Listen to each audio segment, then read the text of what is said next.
প্রিয় দর্শক, এখন বর্তমানে আছি চুয়াডাঙ্গার ঐতিহ্যবাহী সরোজগঞ্জের সেই গুড়ের হাটে। খেজুরের গুড়ের হাট।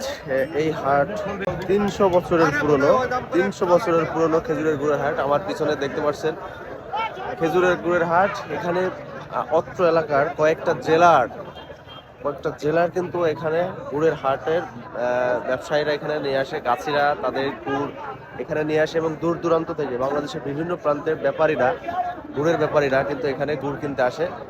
এখানে প্রতিদিন এই মানে সপ্তাহে 2 দিন, হাট বসে, শুক্রবার এবং সোমবার, এবং প্রত্যেক হাটে প্রায় 3 কোটি টাকার লেনদেন হয় গুড়ের।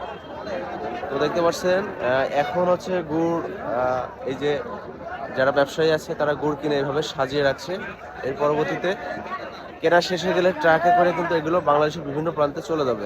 দেখতে পাচ্ছেন প্রচুর লোক সমাগম হয়। কয়েকটি জেলার প্রাণকেন্দ্র, বাংলাদেশের সবচেয়ে বড় যে গুড়ের হাট বসে সেটা কিন্তু চুয়াডাঙ্গা সরোজগঞ্জে।